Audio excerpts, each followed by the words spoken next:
सभी को नमन है। मेरा नाम सीताराम बावता। आप देख रहे हैं राजस्थान एजुकेशन यूट्यूब चैनल। आज इस सेशन के माध्यम से बताने वाला हूं कि जो हमारा योद्धा बैच चल रहा था उसका तीसरा पार्ट आज आपके सामने पेश है, जिसमें है कि माहेश्वर सूत्र, जो व्याकरण का आधार माना जाता है, माहेश्वर सूत्र को जो आज को इस वीडियो में मैं फुल डिटेल के साथ बताने वाला हूं और ऐसी ट्रिकों से याद कराऊंगा कि राजस्थान भर्तियों में कोई सी भी एग्जाम में आपका इसका क्वेश्चन एक भी गलत नहीं होगा, इसकी गारंटी लेके कहता हूं। तो चलो हम चलते हैं आगे, हमारे सेशन को शुरू करते हैं। शुरू करने से पहले अभी आपको मैं 2 लाइन सुना देता हूं। उद्यमेनि सिद्धन्ते कार्याणि न मनोरथै नै सुप्तस्य सिंहस्य परवेशन्ते मुखे मृगा। आगे हम शुरू करते हैं। अब आगे हमें माहेश्वर सूत्र। माहेश्वर सूत्र किसे कहते हैं, माहेश्वर सूत्र की उत्पत्ति कहां से हुई? सबसे पहले व्याकरण में माहेश्वर सूत्र की उत्पत्ति हुई। आप जानते हैं, आप तीसरी क्लास से संस्कृत पढ़ते आ रहे हैं, जिसमें आपको बताया है कि यदि जो भगवान शंकर हैं उनके डमरू से 14 बार डमरू बजाने से उनकी ध्वनि जो निकली थी उसी को क्या कहा जाता है? शिव सूत्र कहा जाता है या माहेश्वर सूत्र कहा जाता है, क्योंकि वो डमरू बजाए थे और पाणिनि ने नोट कर लिए थे। तो चलते हैं, इसका एक श्लोक है। नृतावसाने नटराज राजो ननादिडका नौ पंचवारम उद्धृत कामम सनकादि सिद्धम एदर्थम्युतम शिव सूत्र जालम। इसमें बताया गया है कि माहेश्वर सूत्र कितने होते हैं। एग्जाम में क्वेश्चन आ जाता है कभी कभार, जिसमें 14 नहीं देकर 9 और 5 देता है। 9 पंचवारम यानी कि 9 और 5। भगवान शिव ने क्या किया था? 9 और 5 बार अपना डमरू को बजाया था। तब क्या हुआ था? जो हमारा माहेश्वर सूत्र है उनकी उत्पत्ति हुई थी, जिसमें इसका अर्थ है कि नृत्य तांडव के अवसान यानी कि समाप्ति पर नटराज यानी शिव, जो भगवान शिव हैं, वो जब नृत्य कर रहे थे तो उनके डमरू को जो उन्हें एक सनकादि ने शिव ने एक सनकादि ऋषियों की सिद्धि यानी कि जो ऋषि हैं उनकी सिद्धि और कामना का उधार का अर्थ क्या होता है? पूर्ति। उनकी पूर्ति को पूरा करने के लिए उस डमरू को बजाया था। कितनी बार बजाया था? 9 और 5 9 और 5 टोटल कितने हो गए? 14 हो गए। 14 बार डमरू को बजाया। इस प्रकार शिव सूत्र की उत्पत्ति हुई। शिव सूत्र का दूसरा नाम क्या है आपको बताना है। शिव सूत्र का दूसरा नाम क्या है? माहेश्वर सूत्र। क्या है? माहेश्वर सूत्र है, जिसमें कहा गया है कि नृतावसाने नटराज राजो ननाद ढक्का 9 पंचवारम। यदि एग्जाम में 14 न देकर 9 पंचवारम दे दे तो आपको घबराना नहीं है, क्योंकि 9 और 5 कितने होते हैं? 14 होते हैं। Right answer. यदि आपको दोनों दे दे 14 यानी कि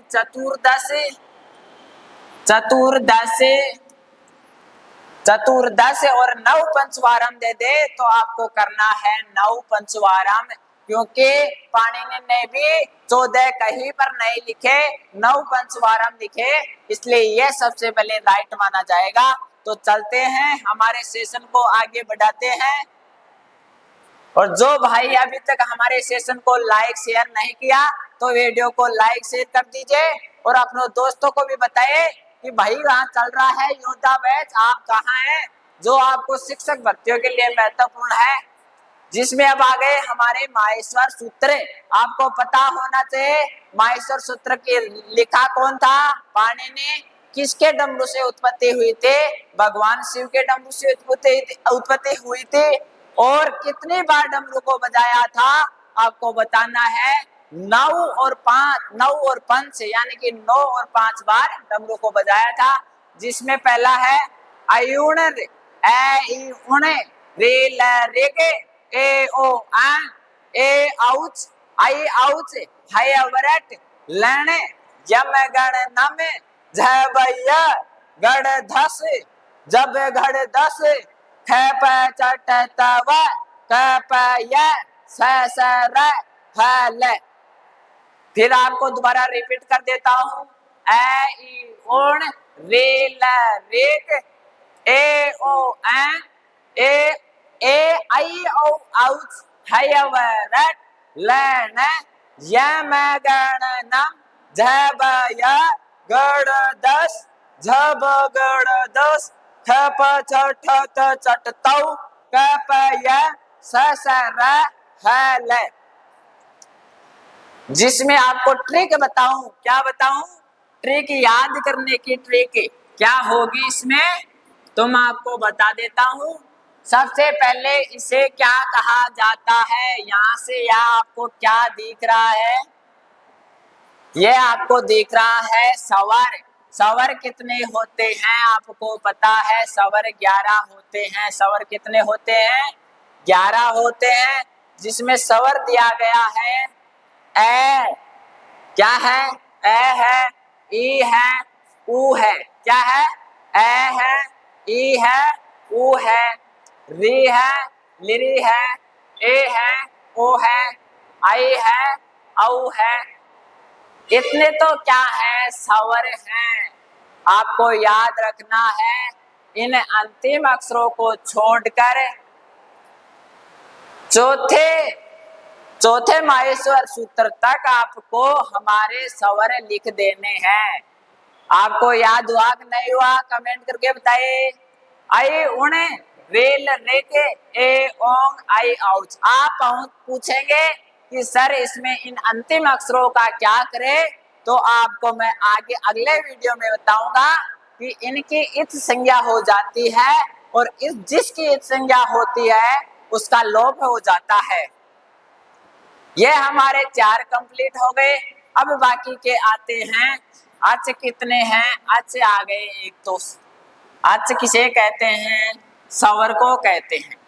अगला है हमारा है यवरत लन यम गण नम जबय गढ़ धस जब गढ़ धस खप चट चटतौ कपय ससर हल। जिसमें है हमारे अब आ गए हल अक्षर। कौन से अक्षर आ गए? हल अक्षर आ गए। जिसमें क्या कहते हैं? इनको व्यंजन कहते हैं। व्यंजन कहते हैं। बाकी के पूरे व्यंजन आ गए। यह वह र, यह वह है, यह वह र, ल, यह मैं गण न। क्या है? यह मैं गण न। तो आपको याद करना है यह वह र। तो यह कौन से अक्षर आ गए? इसमें है को छोड़कर जो उस्मान वर्ण है, कौन से उस्मान वर्ण आ गए? उस्मान नहीं, उस्मानतस्ता वर्ण आ गए और ल आ गया इसमें। और यह हमारे जो वर्ग आते हैं, वर्ग के सभी पंचम अक्षर हैं। कौन से अक्षर हैं? जो नासिक द्वारा उच्चारण होते हैं। मैं आपको उच्चारण स्थान भी पढ़ाऊंगा, बाह्य प्रयत्न वगैरह यत्न सभी पढ़ाऊंगा। आप तो लेकिन हमारे चैनल पर लगातार जुड़ते रहे। यह मैं गण न मैं, यह पंचम अक्षर हो गए। यह झ ब याद होने वाला है। यह चतुर्थ अक्षर हो गए। कौन से हो गए? वर्ग के चतुर्थ अक्षर हो गए। इसमें तृतीय अक्षर हो गए। कौन से अक्षर हो गए? तृतीय हो गए। इसमें द्वितीय और प्रथम हो गए। कौन से हो गए? द्वितीय और प्रथम हो गए।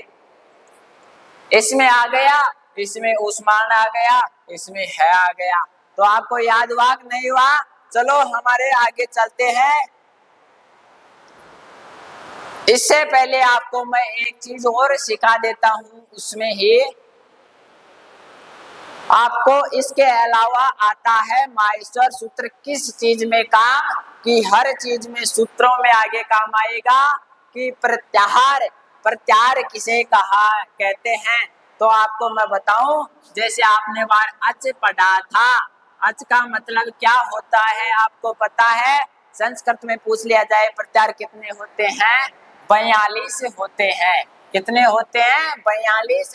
और प्रत्याहार किस चीज से बनते हैं? जो हमारे शिव सूत्र जालम है, शिव सूत्र यानी कि माहेश्वर सूत्र हैं, उनके द्वारा बनते हैं। तो अच को बनाए तो क्या क्या होगा, जो हम इच संज्ञा करेंगे उनको छोड़ देंगे और बाकी सभी हैं उनको बना देंगे, जिसमें ए आ गया हमारा, ए आ गया, ऊ आ गया, रे आ गया, लिरे आ गया। आगे क्या आ गया, ए आ गया, ओ आ गया, इसे आगे क्या आएगा कमेंट करके बताए। आए आ गया, औ आ गया। तो सर आप बताएंगे इनको क्यों छोड़ा, क्योंकि इनके तो हलंत वर्ण है और हलंत वर्ण की क्या होती है, हलंतम से, हलंतम एक सूत्र चलता है जो हल अक्षरों की इच संज्ञा करता है, और वो इच संज्ञा करके और एक सूत्र आता है तस्य लोप, जिसकी इच संज्ञा होती है उसका लोप होता है। आपको इतना समझ में आया। इससे आगे आगे चलते हैं। जैसे हम प्रत्यार बताए थे, हल, हल्ले, हल प्रत्यार में कौन कौन से अक्षर आएंगे, तो आपको पता होना चाहिए। है कहाँ पर है, आपको यहाँ पर देखना है कहाँ पर है यह रहा, लेकिन ले कहाँ पर है आपको ले ढूंढना है। जैसे प्रत्यार में यह ले हल पूछा है तो ले वर्ण को नहीं गिनना है आपको, ले वर्ण को नहीं। जैसे अच लिया तो हम अच को नहीं लिए, इनके अलावा जो हलंत वर्ण है इनको छोड़कर सभी को ले लिया। तो आगे है हमारा या है से लेके ले तक, यानी कि यह सभी आगे उनके हलंतम अक्षरों को छोड़कर सभी को ले लिया। एक दो और बताता हूं आपको। जैसे मैं बताऊं तो जैसे कौन सा होगा, जैसे प्रत्यार में कौन से अक्षर होंगे, तो आपको बताना है झ भ ग ढ द, कितने अक्षर होंगे इसको छोड़कर, और इसको छोड़कर बाकी सभी जिस प्रत्यार में होंगे। ऐसे आपको प्रत्यार बनाना है, प्रत्यार में कोई दिक्कत नहीं है। तो चलो हम आगे चलते हैं। अब आ गया हमारा क्वेश्चन। मैं आपको क्वेश्चन पूछता हूँ किसका, प्रत्यार का, क्योंकि क्वेश्चनों में ज्यादा समझ में आता है, इसकी कोई थ्योरी वगैरह नहीं होती है। क्वेश्चन बताऊंगा मैं आपको, सिर्फ 5 क्वेश्चन, 5 क्वेश्चन में आपको प्रत्यार एकदम रट लोगे, मुझे याद है कि आप रट लोगे। पहला क्वेश्चन है हमारा, निम्नलिखित में से कौन कौन से वर्ण अच प्रत्यार में सम्मिलित हैं, तो आपको पता होना चाहिए अच में केवल स्वर आते हैं। जैसे आई उण, रेल रेक, ए ओम, आई औच। तो आपको बताना है कि निम्नलिखित में से कौन से वर्ण में अच प्रत्यार, कौन से अच प्रत्यार में सम्मिलित हैं। कई उत्तर हैं, सही हो सकता है, कई उत्तरों में से सही कौन सा है, तो आपको बताना है अच प्रत्यार में ए तो आता है, इससे अलावा क, ए आता है, औ आता है, लेकिन क नहीं आता है। तो हमारे राइट आंसर ए भी होगा, ए भी होगा, ओ भी होगा। इसमें सही पूछा है तो आपको बताना है ए भी आता है, ए भी आता है और ओ भी आता है। आगे चलते हम इसी तरफ से। अगला क्वेश्चन है हमारा, हल प्रत्यार में कौन से, हल प्रत्यार में निम्नलिखित में से कौन कौन से वर्ण आते हैं, तो आपको बताना है हल में कौन कौन से आएंगे। व्यंजन सभी आएंगे। ख एक व्यंजन है, न एक व्यंजन है, न एक व्यंजन है, लेकिन ए एक स्वर है, जो कौन से प्रत्यार में आता है, अच प्रत्यार में आता है। आगे चलते हैं।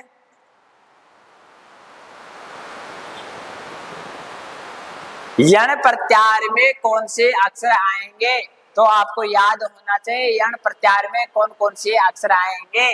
तो आपको मैं बता देता हूँ, यह यण प्रत्यार है तो हैवरट के य से लेके हैवरट है, य, व, र, ट को छोड़कर ले लेंगे।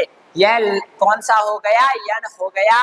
तो इसमें प्रत्यार में कौन कौन से वर्ण आएंगे, ये आ रहा है, वह आ रहा है, लेकिन ले भी आ रहा है, लेकिन अण को हम हलंत है इसलिए नहीं गिनेंगे। 3 राइट है और एक 3 राइट है और एक रॉन्ग है। तो आगे हम चलते हैं। निम्न में से कौन से स्वर वर्ण एक प्रत्यार में आते हैं? तो आपको एक प्रत्यार का पता होना चाहिए। एक प्रत्यार में कौन से अक्षर आते हैं? तो आपको बताओ, ए, ई, ओ, रे, ले, ए, ओ, आए, आउ, है, यह। एक पूछा है आपको, मैं यह नहीं सोचा, तो आपको चिंता नहीं करना है इसमें। यहां तक पूछा है आपको एक प्रत्यार में कौन से आएंगे, तो आपको एक प्रत्यार में बताना है कि ई भी आएगा, ओ भी आएगा। क्या आएगा? ए भी आएगा, ए भी आएगा, ओ भी आएगा और रे भी आएगा, लेकिन ओ नहीं आएगा। तो हमारे 3 राइट और 1 गलत होता है। हमारा नेक्स्ट यानी कि लास्ट क्वेश्चन है, झस प्रत्यार में कौन से, झस प्रत्यार में कौन से वर्ण है? तो आपको जस तो बाहर भी कराया था, इसे पहले भी कराया था, जिसमें झस प्रत्यार में कौन से होंगे आपको ध्यान देना है। झस में झबैये की, झ भय, झबय, घ ड द, घ ड द से, इस से तक लेके तो आपको झ भी होगा, भ भी होगा, ग भी होगा, लेकिन यह ग नहीं होगा। यह जब गढ़ 10 में आता है। कौन से? यह भी होगा, ज भी होगा, ब भी होगा, ध भी होगा।